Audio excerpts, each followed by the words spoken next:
everybody. So I just wanted to give a little discussion about social movements and how sociologists have thought about them. So it's kind of like my social movements 101 for those of us who are not used to the language of them. My name is Dr. Chinyere Osuji, also known as Dr. Chi, and let's begin. So for a lot of us, we're living in a time where like, what on earth is happening, right? Like there's all sorts of things that are happening. People are like, oh my God, is this Armageddon? Is this the second coming? Like, what's going on? Is this the end of the world, right? Because of all of the things that we've seen happening with like looting, with riots, rebellions. And so what we know is that our society has a lot of problems. And so when you have social problems, what you need are social solutions. So what this means is that if you have structural issues or institutional issues, you need structural and institutional responses. And what this means is that just having more conversations is not the solution. Talking is something that we say, oh, we need more talk, we need to have more conversations. Once we do that, things will change. No, it's not true. It's BS. What we need is action, right? You have social problems, you need social solutions, you need action. And there's a variety of ways that this action can take form. We know that voting is one of the key ways that we engage in creating solutions to our social problems, right? We put different elected officials in office. And we also have them construct policy that we emphasize or that we are in favor of. So we can have conversations with the people that are part of our elected elite or our elected officials to create policy that is in our best interest. However, there are other ways that we can engage in producing social solutions to the social problems that we have. For example, we can engage in collective action, right? And we can engage in social movements. And these are ways that happen outside of the formal political structure that enable us to have our voices heard and to create social change that we are interested in.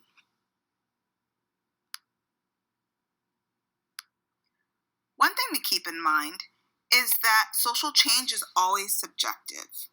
It is important to realize that no matter how altruistic a goal is, not everybody will be pleased with the methods used to get towards an outcome. There will be people who will say, no, this is the best strategy if this is our outcome. And others say, no, that's a terrible strategy. You should do this other thing that is far better, right? And there'll be people who will say, this approach is not radical enough. And others say, no, this approach is too conservative. So just thinking about social change that people all want, there are different ways and different methods of achieving that particular goal. But even when you have a particular outcome that is desired, not everybody is going to want that outcome, right? Not everybody will be pleased with the outcome. For example, we can imagine what life was like during, the anti-apartheid movement, right? Where you have a situation of people who are black, people who are colored, who are experiencing second and third class citizenship in South Africa. And so there's this fight against this structuring of society in the form of the anti-apartheid movement. So if you were a white person who was living through this moment, right, through this struggle, and you only saw black people or coloreds as people who are worthy of engaging in menial labor, who worked for you, people who you thought of as less than, all of a sudden, seeing the culmination of this anti-apartheid movement resulting in blacks as your fellow classmates, coloreds occupying positions that they never had in society, might be very shocking for you and leave you very unsettled. So it's just an example of how you would be unpleased with the end of apartheid as a white South African. And we saw the same situation happening with Jim Crow in the United States, right? With the Civil Rights Movement, where the Civil Rights Act was passed and African Americans fought for and were able to gain all sorts of rights, including the right to vote, that existed in name only, but that became a more part of the practice of our society. but that people who are members of the political elites, right, who were used to business as usual, were not necessarily happy that all of a sudden people who had been disenfranchised for so long now had the franchise. So all this to say that social change always ends up having people who are winners and losers, people who are happy about the change, people who are unhappy with the change. And so when we think about, looking back on our lives, hindsight is always 20/20. And so our goal as people is to always try to be on the right side of history. I want to introduce some key terms for those of you who want to get some vocabulary here. So there's collective action, contentious politics, and social movement. So before we continue, I think it's important to take a break before things get a little bit too academic.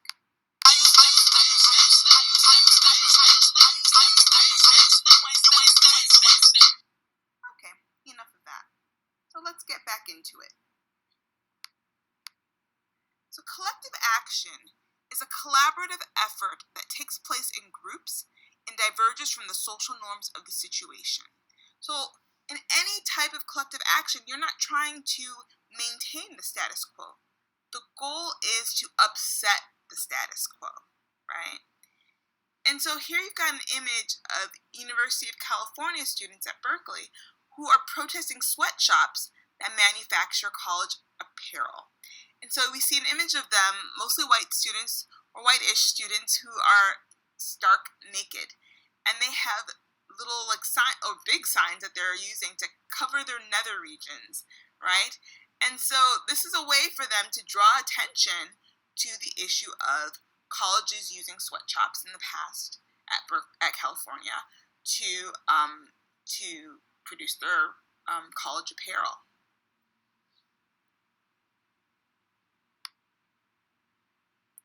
So there are different forms of collective action. You can have crowd collective action when members of a group are face-to-face, or you can have mass collective action, in which close physical proximity is not necessary.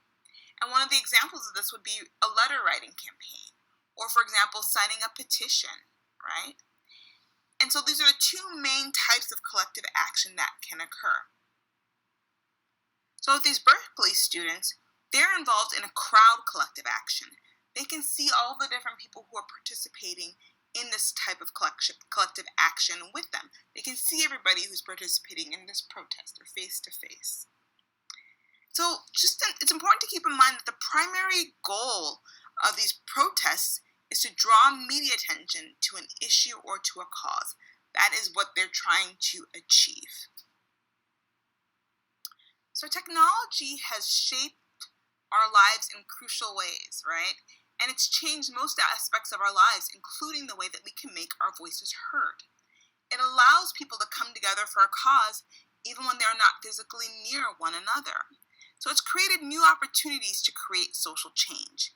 It's created ways to connect, to exchange information, and to get heard. It's also created a new form for social protest activities. If used properly, the internet expands social movements beyond what is possible in face-to-face encounters. And with flexibility and ease of access, more people might be more inclined to participate.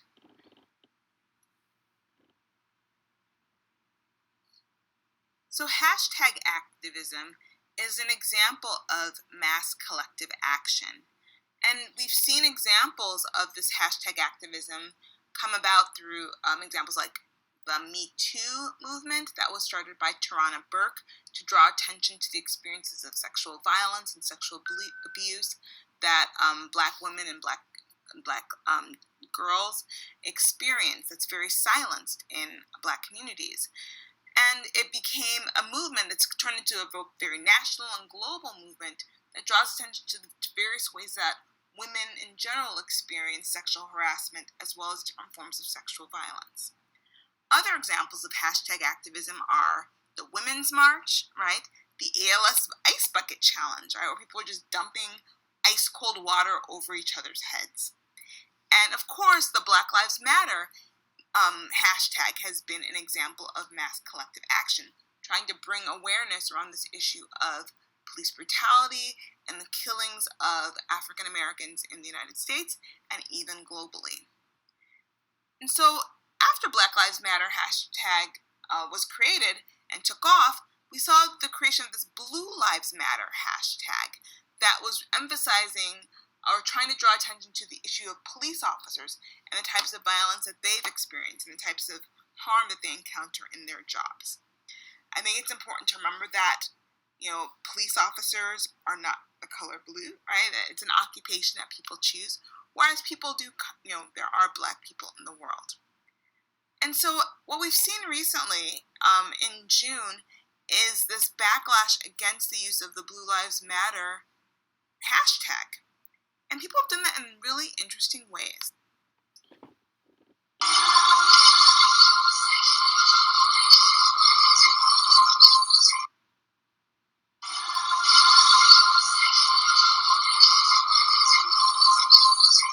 So people have used Kpop as a way, and linked it with this hashtag Blue Lives Matter as a way to support the Black Lives Matter movement and to not draw attention to police officers. So people have been putting up K-pop artists who have been dancing and singing, K-pop artists with blue hair, as well as images of the Smurfs, who people say those are blue lives that matter, as well as U.S. postal workers. And so these are ways that people are engaging in collective action using the internet. So when ordinary people join forces against elites, authorities, and opponents, we call that contentious politics. Okay? When people are engaging in politics, when they're joining forces and saying, hey, you people up there, you people that are doing things to hurt us, right? We're getting together and we're banding together to work against you, to fight against you. That is contentious politics. And there are different ways that people can engage in this. They can engage in organized public demonstration, right? So here's an image of people who are holding Black Lives Matter signs, stop killing us, I can't breathe signs in this public demonstration, in this protest that's occurring.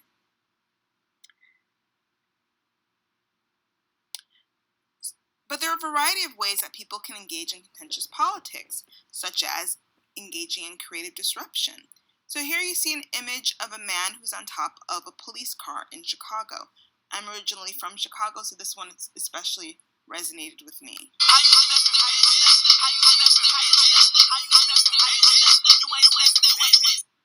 That's a good song, right? So that's one example of people using dance as a form of protest. Here's another example of people who are, it's a group of people, a mass of people, who are dancing the Cupid Shuffle.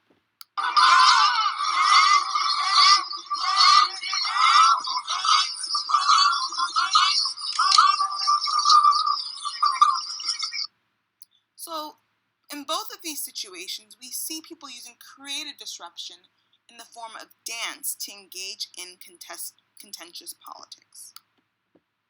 And so another way that people do this is through violent encounters. Okay? And so using violence is one of the ways that people show that they're fighting against elites, fighting against authorities, right, and fighting against other types of opponents. So here's an image of people who are on a street that's experiencing looting. There's a lot of smoke on the street, and there's a man on the right who's wearing a gas mask to avoid the tear gas, right? That's tear gas on the street, to avoid the tear gas from harming him. And so what we're seeing a lot today is a lot of looting happening. And looting is one form of this violent encounter, right? It's a form of contentious politics. And in this sense, people are joining forces against who they see as the elites, right? Business elites or capitalists. Whether they're small business owners or petite bourgeoisie for those Marxists out there, whether they're talking about large-scale corporations, multinationals like Louis Vuitton, right, who have, they're these huge companies. And so people engage in looting as a way of not just getting free stuff, but seeing capitalists, people who are these business elites, as people who need to hear what they have to say, right? They're joining forces against business, who they see as elites, these business elites. And so I should explain that I'm not necessarily condoning one form of contentious politics over another. I'm just explaining what are the different ways that people can engage in those politics. Now, a social movement is collective behavior that is purposeful, organized, institutionalized, and is in sustained relations with the powers that be. They're a type of group action. People are interested in creating, resisting, or undoing a social change. They include groups of people or organizations that are focused on a specific social issue. And so they occur when contentious politics are involved. Contentious politics are mounted, coordinated, and sustained. Okay? People are using institutional means to engage in these contentious politics. And the goal of social movements is to challenge or change one or more aspects of society, right? And thinking about those sustained relations with the powers that be is really crucial, right? And oftentimes that means like engaging with political elites or engaging with other forms of elites to create a social change that you're interested in and involving institutions in that process. So one example of that is, of course, Mothers Against Drunk Driving. So there's an image here of a white lady with curly brown hair. She looks about middle-aged, and she's standing with these huge poster boards at the Capitol. And these are poster boards that have lots of pictures of people who have died, who were the victims of drunk driving, people who have deceased. And so MAD is an example of one type of social movement that seeks limited social change, right? They're not trying to have a revolution and completely upend the system. They want people to stop driving while drunk, so it's a limited social change. And they're focused on a very narrow group of people. They're focused on people who are drunk drivers, and they're focusing on the victims of drunk drivers. And this is a particular type of social movement that I don't have time to get into today, but it's still a social movement. So just to recap, you guys learned a lot of different terms here. One of the things that you learned was that when you have structural and institutional issues or problems, then you need structural and institutional responses.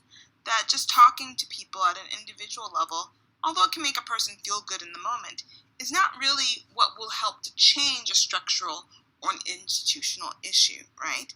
And there are a variety of ways that we've done this as a society, whether through voting, whether through policy, creating policy, or creating policy recommendations, but also through collective action, right? So we can have crowd collective action, like our Naked Berkeley students, or you can have mass collective action. And so collective action doesn't necessarily have to have an elite or an appeal to an authority as its goal. But when it does, people become engaged in contentious politics, okay?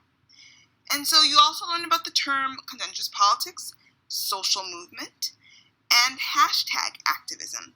So these are all just nice little key terms that you can use to impress your friends or to make it sound like, you know a little bit about some social movement stuff. So there's a lot more to learn about social movements. You can learn about the different stages of social movement, different types of social movements that exist, whether they're alternative or et cetera, types of social movement organizations, as well as what happens to a social movement once they've achieved their goal. Okay? So I hope that you enjoyed the talk. And if you want, you can follow me at Twitter at @ChinyareoSuji, or you can follow me on Instagram at Chi from the Shy. I'm proud of being a Chicagoan. So I hope that this helps you to get woke, to stay woke, and if you're already woke, to get just a little bit more woke. It's a never-ending process, right? So thank you for coming to my TED Talk. No, I'm just kidding. Thank you for paying attention, and I wish you well.